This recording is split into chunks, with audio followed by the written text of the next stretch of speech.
Saturday morning, the Experts program kicks off here on Power Talk Radio, 1460 and 101 FM. Time to talk technology, and Luis Alvarez, CEO of the Alvarez Technology Group, is with us. Good morning, Luis. Good morning, Mark. How are you? Doing pretty good. So we're going to look at GM and Honda unveiling self-driving cars with a twist. And we know this is coming. No steering wheel or pedals. That means no brake pedal, no brake handle, no nothing like that. Uh-oh. Yeah, it's super interesting. To this point, most of the driverless cars that we've seen being developed are modifications on existing cars that still have a driver's seat, steering wheel, two front-facing rows of seats, maybe three, but it looks like a typical car. And GM and Honda have partnered to create something they call the Cruise. And the Cruise is a true driverless car. There's no steering wheel, two big benches that can accommodate up to 6 people with a big open space in the middle for, bags and luggage. And the idea is they really want to get to the next level in this driverless car technology where you're designing the vehicles specifically to be used for driverless cars. And that frees up a lot of space and it creates the opportunities for innovation that we don't normally see. So one of the things that they're going to do at some point, are they going to have the seats facing each other? And you're not going to have a forward-looking seat in the front, but rather your back is going to be towards the windshield. Yeah, basically the idea is that if you have people in a vehicle like this, there's no reason that they need to be sitting in the traditional all seats facing front because there's no real front to the vehicle. It can go backwards or forwards. It looks pretty much the same. And the idea is that opens up a lot more room for passengers and a lot more comfort because you don't have to accommodate the big trunk or big hood. It's just a real innovative way of thinking. And Cruise, which is the name of the company that's putting together this vehicle, they're funded by GM and Honda, and they're based up in San Francisco, and they're already testing this technology on controlled roadways, but their goal is to get it to be used on typical San Francisco streets by the end of next year. They're actually playing a little bit of catch up because there are already companies out there that are testing driverless vehicles in San Francisco and throughout the Bay Area, but they're largely still converted cars with a driver seat and a steering wheel and all the accoutrements that you would expect in a regular car. At what point do they dispense with the windshield? Well, in the Cruise, they don't have windows except on either side. So there's no windshield to speak of because the backs of the seats face the front and the back of the vehicle, or what you consider traditionally the front and the back of the vehicle. Right. And big sliding glass doors on either side.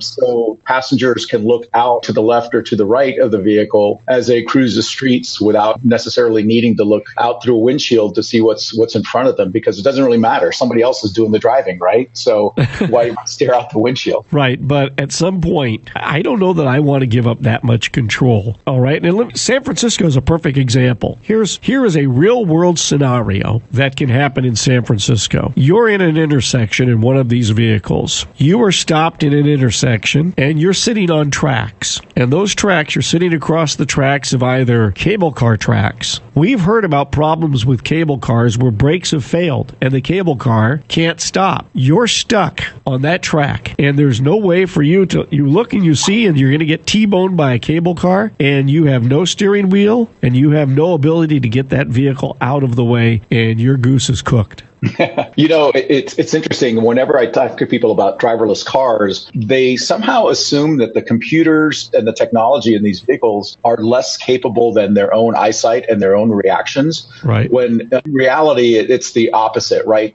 All the technology that's used to power these things, cameras, radar, LiDAR, laser sensors, all sorts of things that let these things drive on their own, have much quicker reaction times than any human can have. Right. And so they're going to detect problems long before we would and react to it much sooner. So in your example, imagine if this vehicle is sitting on the tracks and it's trapped in front because it can't go forward, but it detects that there's something coming toward it on the side. It will go backwards, immediately roll off if it can. If it's trapped, between two vehicles, then I don't know exactly what anybody would do in that case. But it's also designed to, unlike human beings who tend to push the limits of the law, so to speak, right, vehicles can't do that. So they can only go the speed limit. They can only follow the rules. So if they come to train tracks, they're going to stop, and the cameras are going to check to make sure there's no trains coming or cable cars coming in the case of San Francisco before it goes forward. So it's going to do things that normal humans don't do. Maybe Uber drivers do it,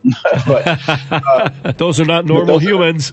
No, but those of us that drive ourselves tend to be a little less restrictive when we drive. And that's actually one of the things that I like about this whole driverless car revolution that we're hearing about is it will force traffic to follow certain rules without fail, right, with the exception of the human drivers that are out there trying to skirt the rules. But what that means is that you're going to have better traffic flow. You're going to have better ways to get places. And quite frankly, I like the idea that I can get in a vehicle, and let's say I'm going up to the Bay Area, but now I can work while I'm driving or while I'm riding on this vehicle, conduct business if I need to, and not have to worry about watching traffic or watching everybody around me. So it's going to be really interesting to see how quickly this technology develops. It seems to be accelerating at every level, and there's so many companies in there. Cruise, speaking of Uber, it has a partnership with Uber. They're very interested in being one of the first users of this technology, and they think that it will lower the cost of rideshare companies by upwards of 50%. So it really is going to be a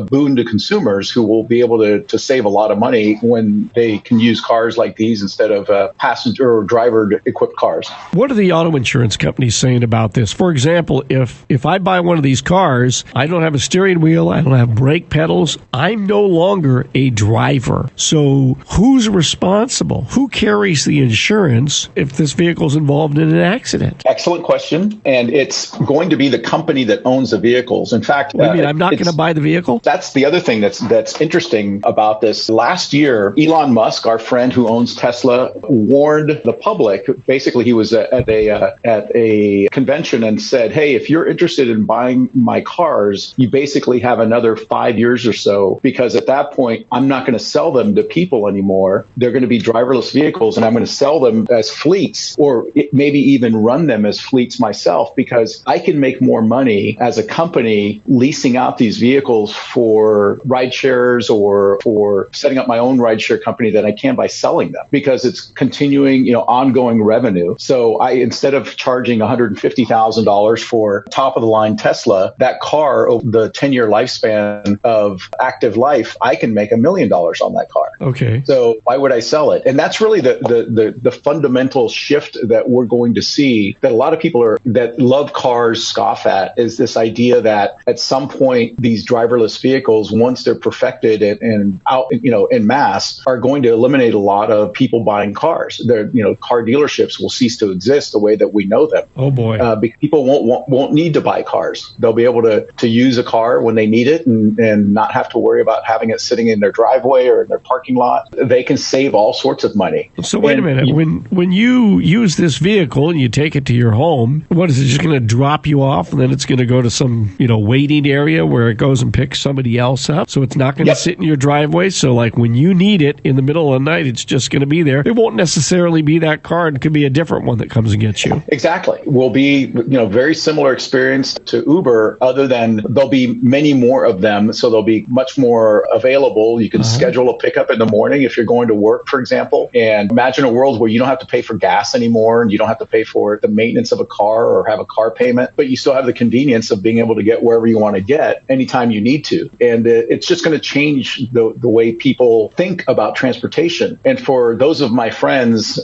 who sometimes say, this is, you're living in a dreamland, this is never going to happen, I point out to them that I'm sure those were the same words that came out of the horse and buggy people at the turn of the century, of the 20th century, when they saw these smoke belching loud cars starting to show up, and they're like, yeah, there's no way people are going to give up their horse and their buggy that's much more efficient than these smelly cars, and who would want that? And so change happens whether you like it or not. Right. And I think this is a change for the good when it comes to happen. Obviously, it's going to first happen in cities like San Francisco and New York, densely populated urban areas. Absolutely, where, you can see that people would welcome something utilitarian like this. It'll take a while for it to get down to the rural folks, and if ever, there may still be a portion of the population, people who, I'm just thinking, when I made that cross country trip on I-40, I sometimes ran across homesteads that were 100 miles away from the nearest town. Well,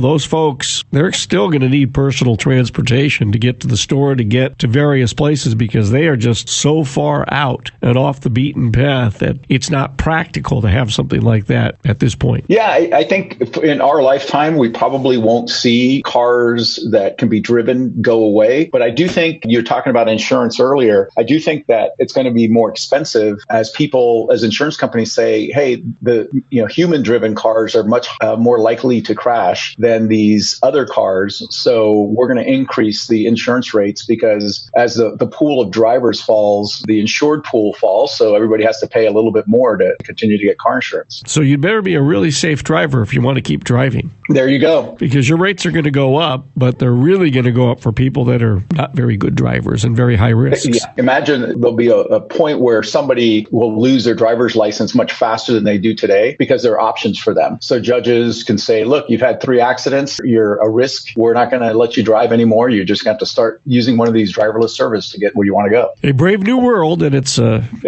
heading towards us. Okay. Fascinating. All right. And scary, too. Luis Alvarez, CEO of the Alvarez Technology Group, has been our guest today on Power Talk 1460 and 101 FM. And you can reach Luis by going to alvareztg.com. At AlvarezTG is the Twitter handle. And Luis, the toll-free number for the I-Team. You can give us a call at 866-78-I-Team. That's 866-784-8326.